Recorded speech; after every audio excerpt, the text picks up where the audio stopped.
بلوچستان کے بیشتر اضلاع شدید سردی کی لپیٹ میں ہیں، جبکہ بارش اور برف باری کا سلسلہ بھی وقفے وقفے سے جاری ہے۔ محکمہ موسمیات کے مطابق کوئٹہ میں کم سے کم درجہ حرارت -2 ڈگری سینٹی گریڈ ریکارڈ کیا گیا۔ اسی طرح قلات اور کان مہتر زئی میں -4، زیارت میں -6، قلعہ عبداللہ میں -3، چمن میں -1 اور ذوب میں درجہ حرارت 3 ڈگری سینٹی گریڈ ریکارڈ ہوا، جبکہ بلوچستان کے ساحلی علاقوں گوادر میں درجہ حرارت 10 اور جیونی میں 8 ڈگری سینٹی گریڈ ریکارڈ کیا گیا ہے۔ دوسری جانب ڈائریکٹر جنرل PDMA جہاں زیب خان کا کہنا ہے کہ صوبے میں بارش اور برف باری کے پیش نظر تمام تر اقدامات مکمل کر لیے گئے ہیں۔ کان مہتر زئی، زیارت کراس، ہوجک ٹاپ اور لکھ پاس پر سینٹرز قائم کر دیے گئے ہیں۔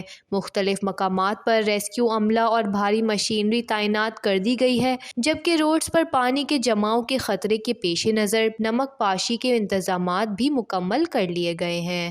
وش نیوز، بلوچستان۔